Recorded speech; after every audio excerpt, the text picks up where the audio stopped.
for the people. And so long as men die, liberty will never perish.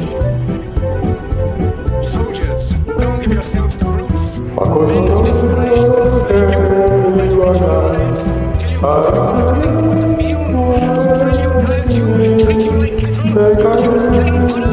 Don't give yourselves to these unnatural men. Machine men, with machine minds and machine hearts. Donna is the end of the world. That is already anymore.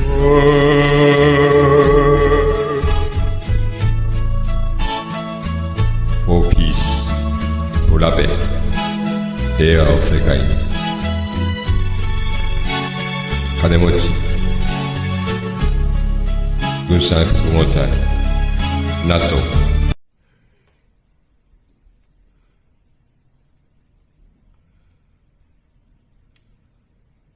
Bonjour, bonjour, bonjour. Alors aujourd'hui, j'explique l'histoire de l'humanité, très important, existant au Japon. Avant la Deuxième Guerre mondiale, tout est dit, c'était la blanche. Inde, Angleterre, Chine, Angleterre aussi, Philippines, Espagnol, Américain, Indonésie, Hollande, Japonais, Deuxième Guerre mondiale, tout gagné. Il a attaqué, ce n'était pas la blanche. Ce n'était pas comme pays d'Indonésien. Japonais, il a attaqué race blanche, race jaune, nos Japonais, pour libérer le monde.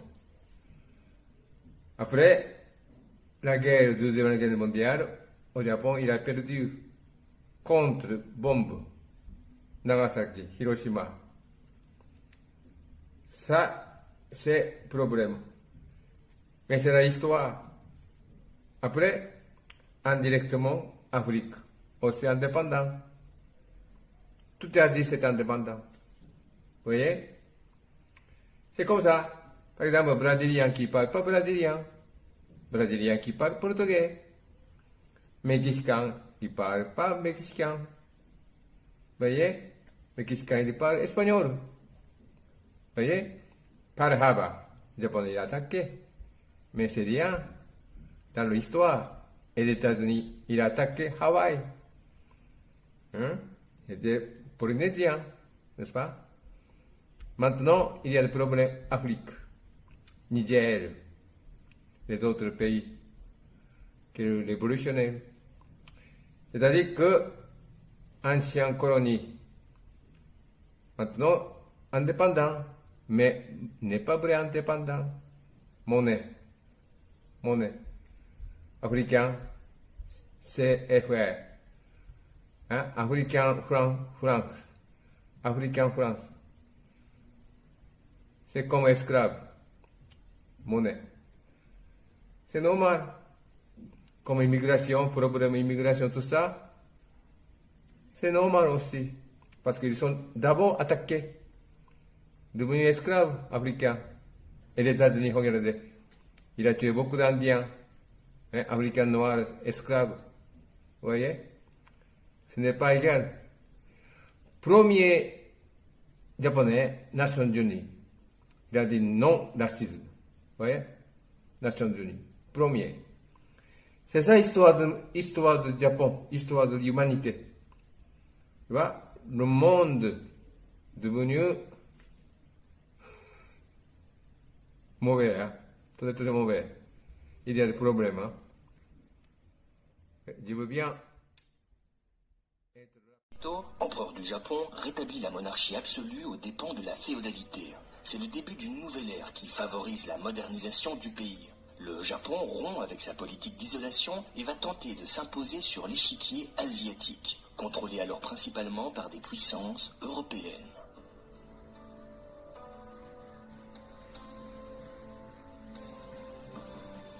En 1868, le Japon entre dans l'ère Meiji. Après un conflit contre le shogunat de Tokugawa, l'empereur récupère un réel pouvoir et tente de transformer l'archipel nippon en une nation développée, inspirée du modèle occidental. Le développement industriel est encouragé et une constitution est rédigée en 1889. Parallèlement, l'empereur ordonne l'édification d'une armée puissante et moderne, capable de rivaliser avec les armées européennes. Le développement industriel, la volonté de rivaliser avec les puissances européennes et la constitution d'un courant nationaliste incitent le Japon à édifier un empire colonial qui, entre 1870 et 1920, se constitue dans la proche périphérie de l'archipel. Des années 1870 aux années 1890, le gouvernement japonais prend possession de plusieurs îles situées dans sa périphérie. Mais c'est en 1895 qu'une première grande victoire est remportée contre la Chine. L'île de Taïwan est annexée et la Corée est transformée en protectorat japonais. À l'aube du XXe siècle, les tensions montent entre le Japon et l'Empire russe. En effet, ce dernier souhaite étendre son influence sur la péninsule coréenne. La guerre éclate en 1904. L'issue du conflit surprend les nations européennes. La Russie est battue par le Japon. L'empire des Romanov doit reconnaître l'hégémonie japonaise sur la Corée, la Mandchourie et la partie méridionale de l'île de Sakhaline. En 1910, la Corée est annexée. Avec le déclenchement du premier conflit mondial, l'Empire du Soleil Levant déclare la guerre à l'Empire allemand. En Asie et dans le Pacifique, le Japon est un des grands bénéficiaires du conflit. Il parvient à acquérir facilement les possessions allemandes en Asie et dans le Pacifique, à étendre son influence économique et politique sur la Chine et à vendre ses produits auprès de plusieurs nations européennes. À partir de 1918, l'armée japonaise intervient en Sibérie, auprès des Américains, pour soutenir les armées blanches, en guerre contre les bolcheviks. En 1919, les îles du Sud prises à l'Allemagne sont confirmées par la Société des Nations. Le Japon s'est affirmé comme une véritable puissance mondiale. Durant les années 20, le gouvernement japonais doit faire face à de nombreux défis. La baisse de mortalité et une forte natalité font passer la population de 55 millions d'habitants en 1920 à 70 millions en 1937. Le pays ne produit pas assez de céréales et manque cruellement de ressources naturelles. À partir des années 30, la dépendance économique du pays par rapport aux importations des matières premières et le militarisme, fondé sur un nationalisme anti-occidental, favorise les conquêtes territoriales en Asie du Sud-Est et le développement d'une économie de guerre. L'expansion est considérée comme une nécessité économique et politique. En 1931, le Japon envahit la Mandchourie. La région est déclarée indépendante. En réalité, l'État du Manchukuo est un État fantoche, contrôlé par Tokyo. Après l'invasion, le gouvernement décide de quitter la Société des Nations et signe quelques années plus tard un accord avec l'Allemagne nazie. En 1937, le Japon déclare la guerre à la Chine. L'armée japonaise occupe Pékin, Nankin et la majorité des régions côtières. De nombreux Japonais sont alors convaincus de la supériorité morale de leur pays sur le reste de l'Asie. Ils sont persuadés d'engager une mission civilisatrice. Cependant, l'invasion se fait avec une grande violence. À Nankin, des milliers de civils sont massacrés. En 1939, l'Allemagne envahit la Pologne. En réaction, la France et le Royaume-Uni déclarent la guerre au Troisième Reich. Profitant de la défaite française de juin 1940, le Japon occupe une partie de l'Indochine.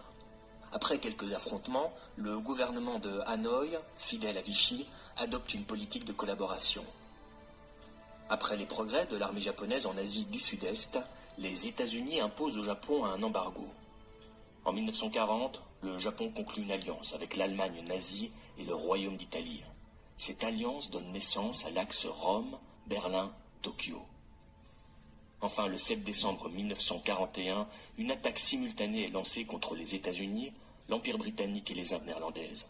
L'Asie du Sud-Est, les Philippines, l'Indonésie, ainsi que plusieurs îles du Pacifique sont conquises par l'armée nippone. En 1942, l'Empire japonais atteint son extension maximale. Pour organiser les territoires occupés, l'administration japonaise crée la sphère de coprospérité de la Grande Asie orientale. En créant cette organisation, le gouvernement nippon annonce vouloir créer un bloc autosuffisant de pays asiatiques dirigés par le Japon. Cependant, l'objectif de la sphère de coprospérité demeure l'expansion coloniale de l'Empire et son approvisionnement en matières premières.